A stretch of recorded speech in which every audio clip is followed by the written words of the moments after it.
bonjour à toutes, à tous. Belle année, bonne année à tous. Et bienvenue dans cette vidéo où je vais vous partager mes prévisions énergétiques de cette nouvelle année 2024. Avant de commencer, j'ai envie de dire que, évidemment, en 1er janvier, on ne change pas radicalement d'énergie. Il y a une période, un entre-deux, entre l'énergie de la dernière année et la nouvelle année où il y a un peu un mélange des deux énergies, de l'année dernière et de la nouvelle année également. Et on est là-dedans. Donc certainement jusqu'à l'épiphanie, donc le 6 janvier, on est encore vraiment plutôt dans l'ancien cycle, mais cette énergie continue à être active et avoir une influence sur nous jusqu'au moins le 2 février, donc Imbolc dans la tradition celte. C'est là où il y a vraiment l'énergie de la Terre qui commence à renaître et il y a un nouvel élan de vie qui commence dans le monde, mais aussi à l'intérieur de nous. Et le 10 février, où il y a le début du nouveau calendrier chinois et où on entre vraiment dans une nouvelle dynamique pleinement. Donc il y a cette période où il y a l'influence des deux. Donc c'est bien aussi de commencer avec l'énergie de l'année dernière parce que cette énergie a encore une influence sur nous. Donc l'année dernière, on était dans l'énergie du chiffre 7 et le chiffre 7 apporte l'énergie du mariage sacré, l'hieros gamos, parce que dans les anciens temples de Babylone, de Sumer, le niveau le plus haut d'initiation était le 7e niveau du temple. Dans le 7e niveau du temple et le 7e niveau du soi, du temple d'initiation qui est le corps, qui est l'être, le 7e niveau représente le niveau de fusion entre notre réalité terrestre, notre corps, notre vie physique et notre réalité céleste. Donc notre vie spirituelle, notre âme, notre esprit. Et l'année dernière était vraiment ça. Donc on faisait le bilan, en gros, entre, ok, est-ce que notre vie matérielle correspond encore à la réalité de notre âme. Et donc, c'était pour beaucoup de gens une année de grande prise de conscience, de grands changements intérieurs, de grands changements structurels intérieurs. Et il y a beaucoup de choses qui ont été déposées. Comme si, au cours de ces dernières années, on s'était dépouillé de l'ancien soi. Et du coup, aussi, au début de cette année, on peut se sentir un peu mis à nu, un peu nouveau, un peu débutant, un peu pas très certain de comment on va s'exprimer, comment on va amener notre énergie dans le monde. Et c'est parce qu'on a lâché tellement de choses ces dernières années. Donc il y a ça qui est présent. Et peut-être que la grande question de l'année dernière était: qu'est-ce que je suis prête à déposer? Qu'est-ce que je suis prête à lâcher pour vraiment entrer dans mon vrai soi? Cette année, une année 8, ce nouveau soi, ces nouvelles croyances qui sont nées à l'intérieur de nous, cette nouvelle structure, ce nouveau soi, ce nouvel état d'être, va se confronter au monde extérieur. Donc on est encore dans une énergie de fusion, de mariage sacré, le 8 dans son énergie d'infini.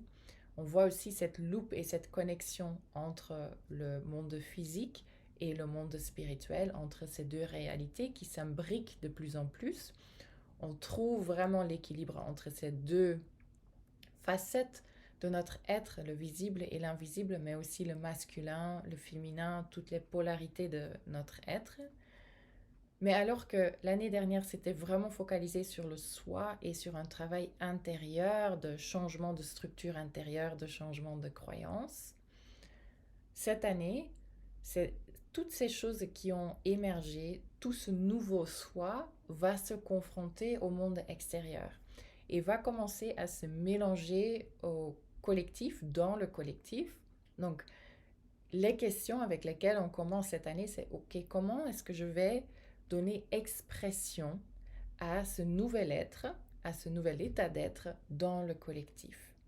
Donc cette année, ça va être ça, un retour entre l'individuel, le soi, les nouvelles prises de conscience et le collectif. Donc c'est trouver l'équilibre entre sa vie personnelle et la vie dans la communauté et la vie dans le collectif.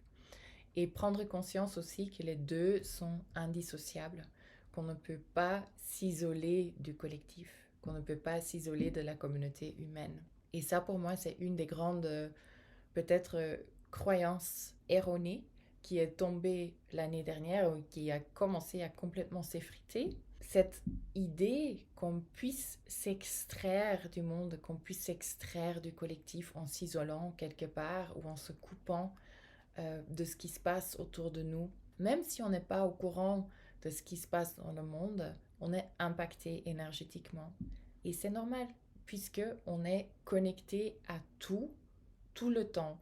Et c'est ça aussi l'énergie du 8, c'est cette conscience qu'on vit dans un monde interconnecté et que donc tout ce qu'on vit influence le collectif et que tout ce qui se passe dans le collectif influence notre vie et notre monde intérieur aussi. Et peut-être que par le passé, dans beaucoup de traditions spirituelles, cette idée s'est développée qu'on puisse, à travers une réalisation personnelle, en quelque sorte s'échapper de la matrice ou s'échapper de la souffrance du monde ou du collectif, alors que ça ne fait pas sens dans un monde et un univers qui est créé depuis l'amour. Le monde et l'univers n'est pas créé depuis le mental. Une idée mentale peut construire un concept pareil, mais pas une énergie d'amour. Une énergie d'amour prend conscience que le collectif entier s'élève ou personne s'élève. Alors ce qui peut se passer, c'est qu'on s'éveille à l'intérieur de nous et qu'on atteint des stades d'éveil plus importants qui nous permettent de plus facilement prendre de la distance par rapport aux événements de notre vie, qu'on puisse plus facilement transformer la souffrance qu'on ressent, mais on ne se coupe pas de ce qui se passe à l'intérieur ou à l'extérieur de nous. Au contraire, on le ressent plus fortement. On est plus connecté à ce qui se passe partout. On ressent plus l'énergie du monde nous traverser. Mais c'est peut-être ça le mot-clé. Quand on s'éveille, on se laisse traverser et on ne garde pas pour nous. Mais on est tout le temps dans cette conscience qu'on est connecté au tout. Et donc du coup, ça ne fait pas sens de penser qu'on puisse s'échapper du collectif. On en fait partie et on en fera partie toujours, peu importe où on sera dans l'univers, où on sera sur notre échelle de développement de notre âme, on fait toujours partie du tissu qui est le tout. On prend vraiment réellement conscience de cela cette année avec le chiffre du 8. Je ne peux pas m'extraire du collectif, donc qu'est-ce que je peux faire pour changer le collectif et pour y injecter quelque chose de positif. Le chiffre 8 aussi résonne avec l'énergie de la carte du tarot, la justice. La dame justice a une épée dans une main et une balance dans l'autre. Alors, ce que cette énergie veut dire, l'épée, évidemment, c'est l'épée de la vérité, l'épée de l'alignement et l'épée de l'intégrité. L'intégrité est un mot-clé pour cette année. On ne peut que agir depuis une énergie et un espace d'intégrité. Et la dame justice va aussi rétablir l'équilibre, la balance dans certaines situations d'injustice. Donc, c'est ramener la justice dans certaines situations. Cela veut dire que s'il y a des personnes qui ont agi en dehors de leur intégrité, par égoïsme et en ne tenant pas compte de la souffrance que leurs choix ou leurs actions pouvaient causer à l'extérieur, il y a un équilibre qui va se rétablir dans certaines de ces situations. Ce que je peux voir comme conséquence dans le collectif, c'est que certaines personnes de pouvoir ou d'autorité vont tomber de leur piédestal et que d'un autre côté, d'autres personnes qui ont été peut-être maudites ou faussement accusées de certaines choses ou faussement écartées du collectif vont être réhabilitées et réintégrées dans le tissu collectif. Au niveau personnel, si vous avez vécu des situations ces dernières années où vous avez reçu un traitement injuste ou certaines situations de vie étaient injustes, une justice va se rétablir. D'un autre côté aussi, si nous, on a causé beaucoup de douleur à d'autres personnes, on a agi depuis un espace qui n'était pas vraiment très intègre, on va ressentir un effet de cela aussi probablement. Donc c'est vraiment important d'ancrer son énergie, sa présence dans le cœur et depuis une énergie d'amour et de compassion cette année. D'être super conscient de cela parce que c'est ça vraiment qui va déterminer en grande partie le succès de notre année. Donc la Dame Justice a aussi une balance dans une main. La balance, à nouveau, résonne avec l'énergie du 8, l'équilibre. L'équilibre entre notre vie personnelle et le collectif. Donc on reste connecté au collectif. On est très conscient de ce qui se passe. On est très conscient de la souffrance, de l'injustice et des situations injustes qu'il y a dans le monde et on ne peut pas fermer nos yeux devant cela. Mais au même temps, on nourrit des espaces intérieurs où on peut célébrer la joie d'être en vie, où on peut célébrer la beauté, où on peut se nourrir de choses qui nous font du bien, pour qu'on puisse offrir notre énergie au collectif, mais depuis une coupe qui est pleine et pas depuis une coupe qui est vide. Donc l'idée n'est pas que à cause de la souffrance qu'il y a, qu'on dégringole et qu'on se laisse partir dans un trou noir parce que ça n'aide personne, mais qu'on puisse garder un espace pour un monde de plus d'amour, plus de beauté et plus d'harmonie, tout en étant conscient de tous les espaces où il n'y a pas encore cette énergie qui est présente et en agissant où on le peut pour le mieux de tout le monde et pour le plus grand bien du collectif également. Donc le chiffre 8, c'est aussi l'énergie du laboratoire alchimique, du laboratoire à 8 faces. Donc une énergie de transformation aussi. Et ce qu'on cherche à transformer cette année, ce n'est plus le soi, mais c'est le collectif. C'est notre lien au collectif. Le chiffre 8 évoque aussi l'énergie de l'étoile à 8 branches, l'étoile de la déesse Inanna, la déesse Ishtar ou Vénus. Donc les énergies vénusiennes aussi qui sont très présentes cette année. Dans l'énergie de la Dame Justice, c'est la Mère divine qui donne son sens de justice cette année. Donc, une autre question qu'on puisse se poser quand on se demande ce qu'il y a à faire, qu'est-ce que la Mère divine ferait dans cette circonstance? Qu'est-ce que la Mère divine déciderait dans cette circonstance, dans cette situation? Comment elle agirait? Et la réponse est très souvent par amour. Elle diffuse de l'amour dans des situations où il n'y a pas d'autres solutions qui sont envisageables. L'octagone est aussi la forme qui est l'équilibre ou l'entre-deux entre le carré et le cercle, deux formes qui semblent être opposées. Comment est-ce qu'on trouve un lien et un équilibre entre des énergies qui semblent s'opposer, et il y a de plus en plus de ça dans notre monde? Il n'y a pas de solution. On ne peut pas dire que le carré a raison et le cercle n'a pas raison. La seule solution qu'il y a dans ce genre de situation, c'est de choisir l'amour. Et c'est quelque chose qui a commencé à se faire vraiment l'année dernière avec tout ce qui s'est passé dans le monde.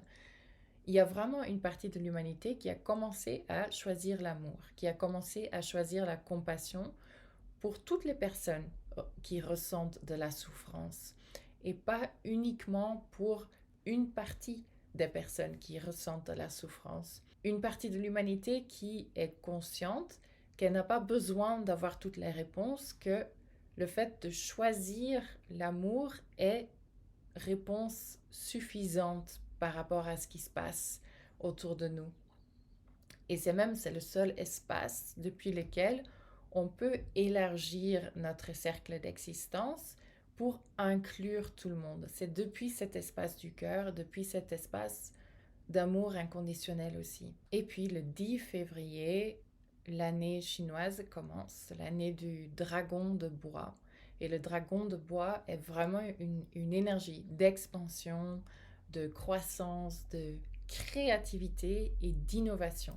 Donc les gens qui vont vraiment grandir cette année, c'est les innovateurs, les gens qui sont là pour changer le collectif, pour contribuer quelque chose, pour venir avec de nouvelles solutions et qui agissent depuis un espace d'empathie, de compassion, d'amour et vraiment de volonté de contribuer ces valeurs ou ces énergies vénusiennes au monde. Plus de beauté, plus d'entraide, plus de chaleur, plus d'humanité, plus d'amour. C'est pas une année pour faire des choix par sécurité, c'est une année pour être ambitieux, de choisir l'aventure, de faire des choix qui sont audacieux. C'est vraiment ça dans l'énergie de cette année. À chaque fois, évidemment, ces choix qui contribuent aussi quelque chose au collectif. Donc toujours vérifier avec soi-même pourquoi je le fais. Quelle est mon intention pour faire cela? Pour résumer, cette année, c'est une année ambitieuse en énergie. On peut vivre une grande expansion et une grande croissance. C'est une année énergétiquement qui soutient les chercheurs de vérité, les personnes qui prennent position pour la justice, des personnes intègres qui ont une grande intégrité, un grand engagement envers l'énergie de la vérité, des gens qui sont conscients que tout ce qu'ils font a un impact sur le collectif. Donc c'est tout ce lien et cette énergie du feedback, ce réseau entre le soi et le collectif et trouver l'équilibre là-dedans. Les énergies, les gardiens qui peuvent vous soutenir cette année, c'est l'énergie de l'étoile à 8 branches, l'étoile de la déesse Inanna, Ishtar et Vénus. Ce sont des énergies qui appellent, qui vous aident à donner expression à votre vrai soi, à votre soi véritable, avec de la beauté, avec de l'amour, avec de la douceur, de la compassion, dans les valeurs vénusiennes. L'énergie du hibou qui est l'animal qui accompagne la déesse Ishtar, mais aussi Athéna, qui est l'animal qui voit dans l'obscurité, donc l'énergie de la vérité, qui perçoit à travers la surface les intentions, les vraies intentions de certains projets, de certaines personnes qui s'injectent dans le collectif, des idées aussi. L'hibou perçoit, ressent et voit la vérité. Évidemment, on a notre Dame Justice avec son épée et la balance, donc deux symboles qui évoquent beaucoup de choses et qui peuvent nous aider à nous remémorer l'énergie de cette année. L'épée de la vérité, l'épée de l'alignement, l'épée de la justice et la balance, l'équilibre entre le collectif et notre soi, entre ce qu'on fait pour nous-mêmes et ce qu'on fait pour les autres également. Et des personnes ou des énergies qui portent vraiment ce message, c'est Marie-Madeleine. Marie-Madeleine qui agit depuis l'amour inconditionnel qu'elle a pour l'humanité, mais qui porte aussi l'épée de la vérité, qui est porteuse et gardienne de notre alignement également, donc qui peut vraiment nous guider à travers cette année, et l'énergie de Sainte Catherine de Sienne. Cette Sainte Catherine de Sienne qui était très inspirée, très guidée par le divin, qui se laissait vraiment guider par son soi supérieur, mais qui agissait aussi dans le monde extérieur, qui était très active au niveau politique, au niveau des structures religieuses, qui étaient d'ailleurs vraiment très étranges pour une femme de son époque. Elle était active au XIVe siècle, mais qui représente vraiment cette énergie de porteuse de vérité, gardienne de la justice. Ce sont ces énergies qui sont très importantes cette année. Donc toutes les personnes qui œuvrent dans ce sens-là, la justice du collectif, le rétablir la justice dans le monde, apporter plus de créativité, plus de beauté, plus de compassion, plus d'amour, ce sont les personnes qui vont vraiment ressentir un effet très positif de cette année. Donc je vous souhaite une année qui prend forme depuis un espace d'alignement, d'intégrité, que vous trouviez la bonne façon d'exprimer votre nouvelle fréquence source, ou cette fréquence source qui n'est pas nouvelle mais qui est clarifiée dans le monde, et aussi que vous puissiez trouver une façon de contribuer votre signature, votre talent, votre cadeau inouï intérieur dans le collectif et au collectif. Et je nous souhaite à tous et à toutes de trouver beaucoup de joie, beaucoup de plaisir à trouver ces nouvelles façons d'améliorer le collectif, de contribuer notre énergie dans le tissu collectif. Belle année à tout le monde.